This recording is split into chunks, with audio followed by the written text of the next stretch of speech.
ایک حدیث آپ کو سناتا ہوں، یہ آپ سب لے لیں، یہ بھی لے، بچے بھی لے لیں، آپ بھی لے لو۔ میرے نبی وضو کر رہے تھے، صحابہ نیچے سے پانی لے رہے تھے، زمین پر گرنے نہیں دے رہے تھے، کوئی ادھر لے رہا ہے، کوئی ادھر لے رہا ہے، آپس سے جو لڑائی بھی ہو رہی ہے، کوئی منہ تے مال رہا ہے، کوئی پی رہا ہے، کوئی ہاتھاں تے، کوئی سینے تے۔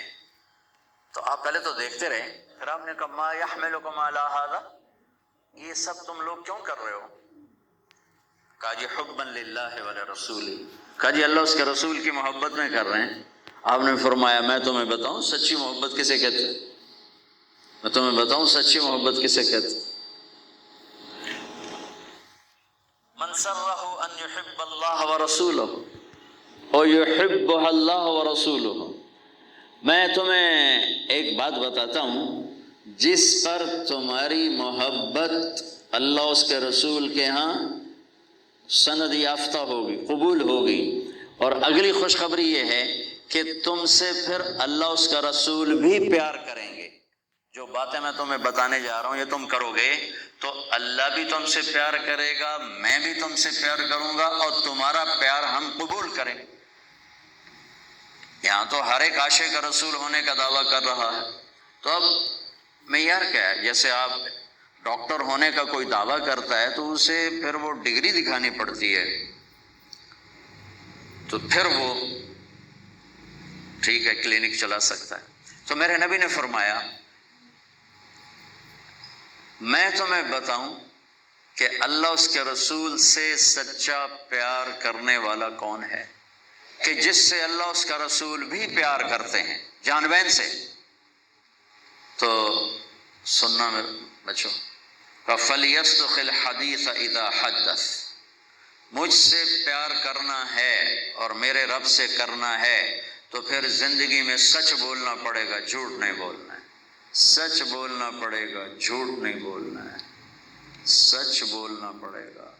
میرے دیش کو بجلی کی کمی نے نہیں مارا، میرے دیش کو معیشت کی کمزوری نے نہیں مارا، میرے ملک کو قرضوں کے بوجھ نے نہیں مارا، میرے ملک کو جھوٹ نے مارا ہے کہ پورے پاکستان میں پاؤں میں چھالے پڑ جائیں گے تمہیں سچا آدمی تلاش کرنے کے لیے۔ جب کسی قوم میں جھوٹ پھیل جاتا ہے وہ اللہ کی لعنت کا شکار ہو جاتا ہے۔ فَنَجْعَلْ لَعْنَةَ اللَّهِ عَلَى الْكَاذِبِينَ، اللہ کی لعنت برستی ہے جھوٹے انسان پر، جھوٹے مرد پر، جھوٹی عورت پر، جھوٹے معاشرے پر۔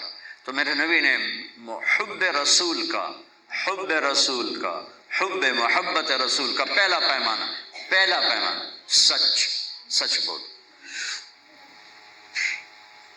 اس پر ایک اور حدیث یاد آئی، جب اللہ جنت میں اپنا دیدار کرائے گا نا، جنت کی سب سے بڑی نعمت ہے اللہ کی زیارت۔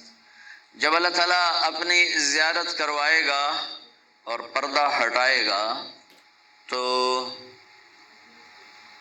سب سے پہلے کیا الفاظ اللہ ارشاد فرمائے گا؟ مرحباً بالصادقین، میں اپنے سچے بندوں کو مرحبا کہتا ہوں۔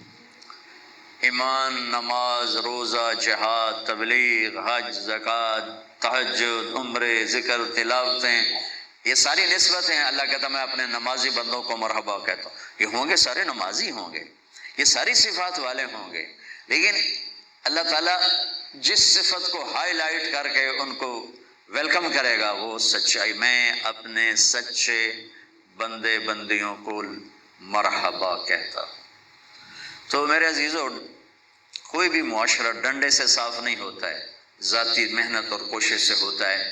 تو آپ ہمارا بہت بڑا سرمایہ بیٹھے ہو، میں 3 باتیں بتانے لگا ہوں، یہ 3 آپ، ایک نماز تو کوئی اس میں عذر قبول نہیں، اس کے بعد 3 باتیں آپ کو بتانے لگا ہوں۔ فَلْيَصْدُقِ الْحَدِيثَ إِذَا حَدَّثَ، سچ بولے، جھوٹ نہ بولے۔ فَلْيُؤَدِّ الْأَمَانَةَ إِذَا تُؤْمِنَ، کسی کو دھوکہ نہ دے، کسی کو دھوکہ نہ دے، امانت داری سے زندگی گزارے، دیانت داری سے زندگی گزارے، کسی کو دھوکہ نہ دے۔ میرے نبی نے فرمایا میرا امتی ہر گناہ کر سکتا ہے، 2 نہیں کر سکتا، ایک جھوٹ نہیں بول سکتا، ایک دھوکہ نہیں دے سکتا۔ جریر بن عبداللہ رضی اللہ تعالی عنہ نے اپنے نوکر سے کہا گھوڑا خرید کے لاؤ،